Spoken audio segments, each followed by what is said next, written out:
મિત્રો ફરી એકવાર સ્વાગત છે એક નવા વિડીયોમાં. બેસીને લોકોના બૂટ પોલિશ કરતો હતો. એક દિવસ એક અમીર સ્ત્રી મારી પાસે આવી અને કહેવા લાગી, જો તું મારે ત્યાં નોકરી કરીશ તો હું તને દર મહિને 40,000 રૂપિયા આપીશ. હું તો તરત જ માની ગયો અને માલકીનના ઘરે પહોંચી ગયો. ઘર એટલું મોટું હતું કે હું જોઈને હેરાન રહી ગયો. પણ આશ્ચર્યની વાત એ હતી કે માલકીન ત્યાં એકલી જ રહેતી હતી. થોડા દિવસ પછી માલકીને મને એક ખરાબ કામ કરવાનું કહ્યું. મેં ના પાડી દીધી અને પાછા જવા લાગ્યો. ત્યારે માલકીને કહ્યું, પહેલા રૂમમાં તારા માટે એક ગિફ્ટ છે, તે લેતો જા. હું રૂમમાં ગયો તો મારા હોશ ઉડી ગયા, કારણ કે ત્યાં શું હતું એ જાણવા માટે તમારે મારી આખી વાત સાંભળવી પડશે. મિત્રો, મારું નામ સાગર છે. હું ખૂબ જ ગરીબ માણસ હતો. મારા હાથમાં નહોતી કોઈ આવડત કે નહોતું કોઈ ભણતર. મારી એક બહેન હતી જેનું નામ સુમન હતું. તે પણ ખૂબ સુંદર હતી. આ દુનિયામાં અમારા ભાઈ બહેન સિવાય બીજું કોઈ નહોતું. મમ્મી પપ્પા હતા પણ એમની કિસ્મત ખરાબ હતી. મારા મમ્મી અને પપ્પા એ એકબીજા સાથે બેવફાઈ કરી હતી. પહેલાં પપ્પાએ બેવફાઈ કરી અને પછી મમ્મીએ એનો બદલો લેવા માટે બેવફાઈ કરી. એક દિવસ પપ્પાએ મમ્મીની જાન લઈ લીધી અને પોતાની જાતને પણ મારી નાખી. એ બંને તો મરી ગયા, પણ અમને આ દુનિયામાં ઠોકરો ખાવા માટે એકલા છોડી ગયા. મારી બહેન ઘણી પ્રેમાળ હતી. તે એક ઘરમાં ટ્યુશન ભણાવવા જતી હતી અને હું રસ્તા પર બૂટ પોલિશ કરતો. આનાથી જ અમારું ઘર ચાલતું. જ્યારે બહેને કહ્યું કે તે બીજાના ઘરે જઈને ટ્યુશન ભણાવશે, ત્યારે હું ખરેખર ડરી ગયો હતો કે જુવાન છોકરી એકલી બહાર જશે. મારી બહેને ગ્રેજ્યુએશન કર્યું હતું અને તે 8મા ધોરણના બાળકોને ભણાવતી હતી. બીજાના ઘરે જઈને ભણાવવાને કારણે તેને મહિનાના 5,000 રૂપિયા મળતા હતા. આટલા પૈસા તો મારી પાસે પણ નહોતા આવતા. મેં વિચાર્યું કે કોઈનું ઘર હશે તો બહેન ત્યાં જઈને જ તો ભણાવશે, કાંઈ રખડશે તો નહીં. અને હોય તે લોકો ઓળખીતા હતા, કારણ કે તે સુમનની સહેલીના સંબંધી હતા.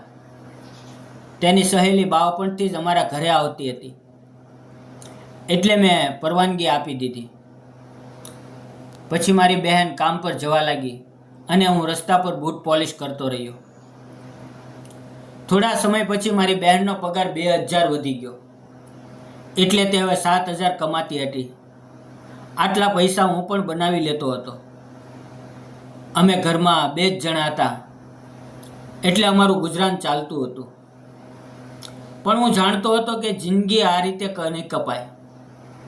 મારી બહેન 18 વર્ષની થઈ ગઈ હતી અને મારે તેના લગ્ન પણ કરાવવા હતા. કરિયાવર પણ બનાવવાનો હતો, પણ આ રીતે કંઈ થવાનું નહોતું. એક દિવસ હું રસ્તા પર બેઠો બેઠો બૂટ પોલિશ કરતો હતો. ત્યારે એક સ્ત્રી મારી પાસે આવી. હું હેરાન હતો કે મારી પાસે કેમ આવે છે, કારણ કે હું સ્ત્રીઓના બૂટ પોલિશ કરતો નહોતો. તે મારી પાસે આવીને ઊભી રહી ગઈ. થોડી વાર મને જોતી રહી અને ક્યાંક ખોવાઈ ગઈ. હું એક બહુ મોટી બૂટની દુકાન પાસે બેઠો હતો. ત્યાં સામે એક બેન્ચ હતી. તે ત્યાં બેસી ગઈ. તેણે કાળા ચશ્મા પહેર્યા હતા, એટલે મને ખબર નહોતી કે તે મને જોઈ રહી છે. હું એક દેખાવડો અને જુવાન છોકરો હતો. કદાચ તે કોઈની રાહ જોતી હતી, કારણ કે વારંવાર ઘડિયાળમાં જોતી હતી. પછી તેણે મને પૂછ્યું, અહીંયા કેટલા પૈસા કમાઈ લે છે? મને લાગ્યું કદાચ તેને સમય પસાર નહોતો થતો, એટલે તે મારી સાથે વાતો કરવા લાગી. મેં કહ્યું, બહુ ઓછા મળે છે, પણ ગુજરાન ચાલી જાય છે. તેણે પૂછ્યું, કેટલા? મેં કહ્યું, 7,000. તે બોલી, આટલા ઓછા પૈસામાં તો ઘર નહીં ચાલતું હોય. મેં કહ્યું ચલાવવું પડે છે, બીજું કોઈ કામ આવડતું નથી. મજૂરી કરવાનું વિચાર્યું હતું પણ રોજ કામ નથી મળતું. હજારો મજૂરો રાહ જોઈને બેઠા હોય છે અને ખાલી હાથે ઘરે જાય છે. તેણે કહ્યું, જો તું આટલો મજબૂર છે તો હું તને કામ આપું છું. મારી સાથે મારા ઘરે કામ કરીશ?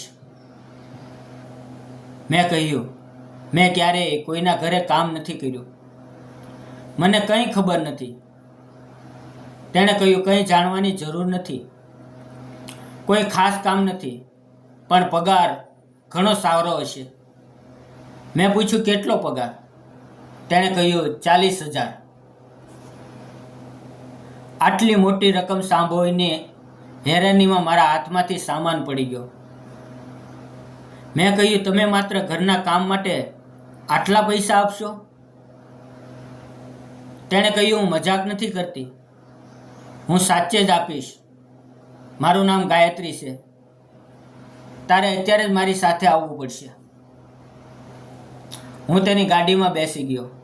ગાડી બહુ મોટી હતી. હું પાછળની સીટ પર બેઠો અને તેના ઘરે પહોંચ્યો.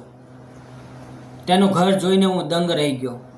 પણ જ્યારે અંદર ગયો ત્યારે માલકીને કહ્યું, તારે ઘરની સફાઈ નથી કરવાની કે રસોઈ પણ નથી બનાવવાની.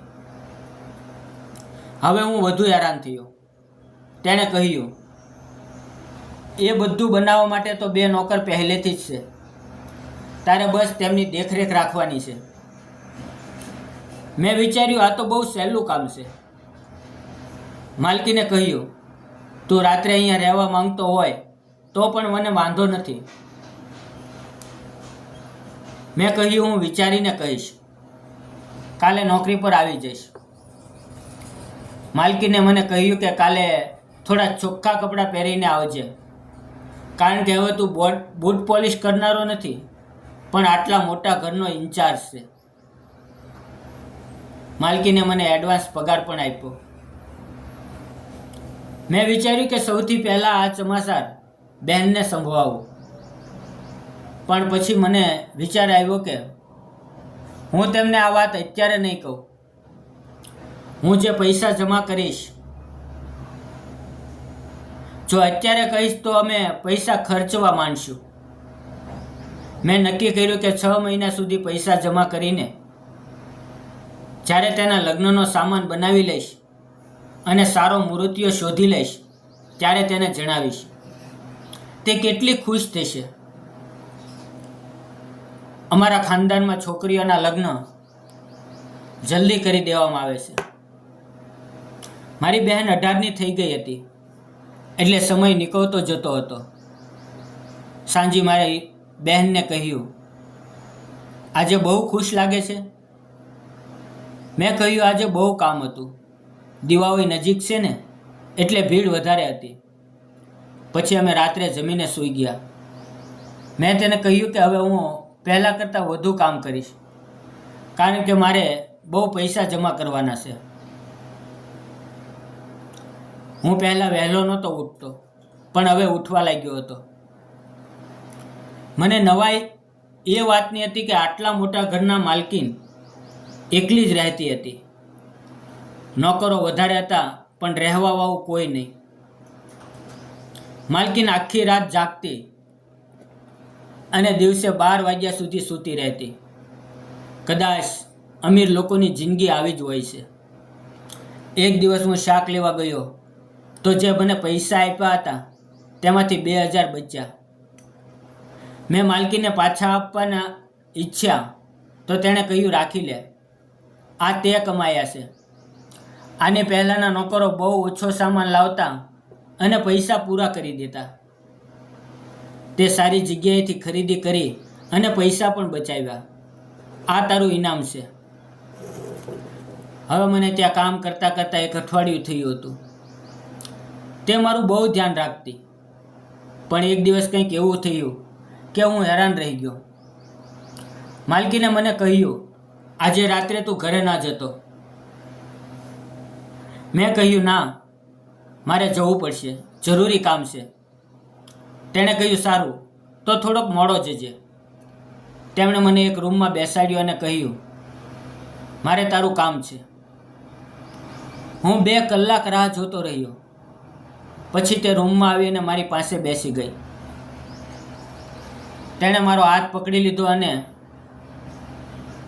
મને માલકીનની વર્ણૂક ઠીક ના લાગી. હું ત્યાંથી ઊભો થઈને જવા લાગ્યો તો તેણે ફરી મારો હાથ પકડ્યો. મેં તેમને કહ્યું, હું તમને મારી માલકીન માનું છું. મારા દિલમાં તમારા માટે બહુ ઇજ્જત છે. તમે આ શું કરી રહ્યા છો? મેં તેને 2-4 વાતો સંભળાવી દીધી. જેવો હું જવા લાગ્યો, માલકીને તાળીઓ પાડવાનું શરૂ કર્યું. મેં પાછળ ફરીને જોયું તો તેણે કહ્યું, તે આજે મોટી પરીક્ષા પાસ કરી છે. હું તારી દાનતની પરીક્ષા લેતી હતી, જેમાં તું પાસ થયો છે. હવે હું ઈચ્છું છું કે તું મારી એક ઓળખીતી છોકરી સાથે લગ્ન કરી લે, જેને મેં મારી દીકરી માની છે. તે બાજુના રૂમમાં બેઠી છે. તું જઈને એની સાથે વાત કરી લે. હું ત્યાં ગયો. સામે જે છોકરી બેઠી હતી તેનું મોઢું બીજી તરફ હતું. જેવી તે મારી તરફ ફરી, મારી આંખો ફાટી રહી ગઈ, કારણ કે ત્યાં તો મારી બહેન સુમન હતી. તે પણ ગભરાઈ ગઈને બોલી, ભાઈ, તમે અહીંયા શું કરો છો? અમે બધા હેરાન હતા. પછી ખબર પડી કે મારી બહેન જ્યાં ભણાવતી હતી એ ઘર માલકીનની બહેનનું હતું. સુમને માલકીનને બધી વાત કરી હતી કે કેવી રીતે અમારા માતા પિતાએ એકબીજાને છેતર્યા હતા. માલકીને કહ્યું હતું, મને પણ મારા પતિએ દગો આપ્યો છે, એટલે હું તારા માટે એવો છોકરો શોધીશ જે ક્યારેય બેવફાઈ ના કરે. આપણે પહેલાં તો ચેક કરશું. એટલે જ મને આ નોકરી આપવામાં આવી હતી. પણ માલકીને ખબર નહોતી કે તે મારો જ ભાઈ છે. અમે એકબીજાથી નજર છુપાવવા લાગ્યા. મેં બહેનને કહ્યું, તે મને કેમ ના જણાવ્યું કે તું અહીંયા લગ્ન કરી રહી છે?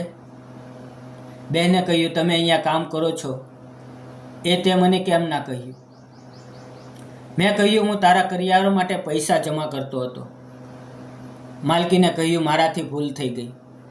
મારે પૂરી જાણકારી લેવી જોઈતી હતી. મારી બહેન રડવા લાગી અને કહેવા લાગી કે કોઈના પર ભરોસો નથી કરી શકાતો. મેં સમજાવ્યું કે ભરોસો તો કરવો જ પડશે. માલકીને લગ્નની બધી જવાબદારી પોતાના પર લઈ લીધી. અમે બહેન માટે બહુ સારો છોકરો શોધ્યો અને તેના લગ્ન કરાવી દીધા. ભગવાનની કૃપાથી આજે તે તેના ઘરે સુખી છે. આજે હું પણ માલકીનના ઘરે કામ કરું છું અને હવે તે મારા માટે છોકરી શોધી રહ્યા છે. દુનિયામાં ખરેખર સારા લોકો પણ હોય છે. તો મિત્રો, તમને આ વાર્તા કેવી લાગી? કોમેન્ટ બોક્સમાં ચોક્કસ જણાવજો. વાર્તાને લાઈક કરો, શેર કરો અને ચેનલને સબસ્ક્રાઈબ કરવાનું ભૂલતા નહીં. ફરી મળશું એક નવા વિડીયોમાં મિત્રો. ત્યાં સુધી આવજો. વિડીયો પૂરો જોવા બદલ ખૂબ ખૂબ ધન્યવાદ મિત્રો.